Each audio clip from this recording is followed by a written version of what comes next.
സൽമാനുൽ ഫാരിസി റളിയല്ലാഹുവിന്റെ തോട്ടാണ് കേട്ടോ ഇത്. നല്ല സൗന്ദര്യവും ആരോഗ്യമുള്ള ആള് അടിമപ്പണി എടുത്തിരുന്നത് ഇവിടെയായിരുന്നു. പേർഷ്യയിലെ കുലീന കുടുംബത്തിൽപ്പെട്ട മജൂസി മതക്കാരനായിട്ടുള്ള ഇദ്ദേഹം ക്രിസ്തീയ മതം സ്വീകരിച്ചതിന്റെ പേരിൽ വീട്ടിൽ നിന്നും നാട്ടിൽ നിന്നൊക്കെ അങ്ങനെ പുറത്താക്കുകയാണ്. വെസ്റ്റേൺ ഏഷ്യയുടെ പല ഭാഗങ്ങളിലൂടെ അദ്ദേഹം സഞ്ചരിക്കുകയാണ്. മൗസിലും റോമിലും സിറിയയിലും ഒക്കെ പോയി. റോമിൽ നിന്നാണ് അദ്ദേഹത്തിന് ഏറ്റവും ഇഷ്ടപ്പെട്ടിട്ടുള്ള ഒരു പുരോഹിതന്റെ മരണശയ്യയെ കിടക്കുമ്പോൾ ചോദിച്ചു, അങ്ങയ്ക്ക് ശേഷം ഞാൻ ആരെയാണ് ഗുരുവായി സ്വീകരിക്കേണ്ടതെന്ന്. അങ്ങനെ അവിടുന്ന് പ്രവാചക പ്രഭുവിന്റെ 3 ലക്ഷണങ്ങൾ പറഞ്ഞു കൊടുത്തിട്ട് അദ്ദേഹത്തെ അവിടുന്ന് യാത്രയാക്കുകയാണ്. ഒരു അറേബ്യൻ സംഘത്തിന്റെ കൂടി അദ്ദേഹം മദീനത്തെത്തുകയാണ്.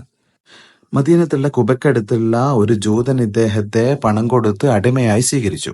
ഈ ഒരു ജലവിതരണ സംവിധാനമൊക്കെ അന്ന് സൽമാൻ ഫാരിസി റളിയല്ലാഹു അൻഹു ഉണ്ടാക്കിയതാണ്. ഇന്നും ഇത് അറബികൾ പിന്തുടർന്നു പോരുന്നുണ്ട്.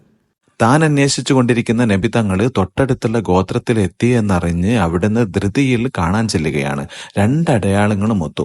പിന്നീട് ചെന്നപ്പോ മറ്റ് 3ാമത്തെ അടയാളവും അദ്ദേഹത്തിന് കാണാനിടയായി. പിന്നീട് അവിടുന്ന് തന്നെ ഇസ്ലാം മതം സ്വീകരിക്കുകയും റസൂലുള്ളാഹിയെ വാരിപ്പുണരുകയും ചെയ്യുകയായിരുന്നു. അങ്ങനെ നബി തങ്ങള് ഈ ജൂതന് മോചനദ്രവ്യം നൽകി അടിമത്തത്തിൽ നിന്ന് സൽമാൻ ഫാരിസി റളിയല്ലാഹു അൻഹുവിനെ മോചിപ്പിക്കുകയാണ്. ഇവരുടേത് വലിയ ചരിത്രമാണ്. ഞാനും മക്കളും എന്റെ സുഹൃത്തും കൂടി ഇതൊക്കെ ഇങ്ങനെ പറഞ്ഞുകൊണ്ടിരിക്കുമ്പോഴാണ് തൊട്ടടുത്ത് തന്നെ ഒരു പാകിസ്ഥാനി, ഒരു കൈയില്ല അദ്ദേഹത്തിന്. അദ്ദേഹം പടന്നുകൊണ്ട് അവിടെ പണിയെടുത്തുകൊണ്ടിരിക്കുന്നു. മക്കൾ ഓടിപ്പോയി അദ്ദേഹത്തിന് ഹദിയ കൊടുത്തു. ഞാൻ ചോദിച്ചപ്പോൾ ആക്സിഡന്റിൽ കൈ അറ്റുപോയതാണ്. പാകിസ്ഥാനി പിന്നെ ഇവിടെ സൽമാൻ ഫാരിസി റളിയല്ലാഹു അൻഹുവിനോടുള്ള മുഹബത്ത് കൊണ്ട് വർക്ക് ചെയ്തുകൊണ്ടിരിക്കുകയാണ്.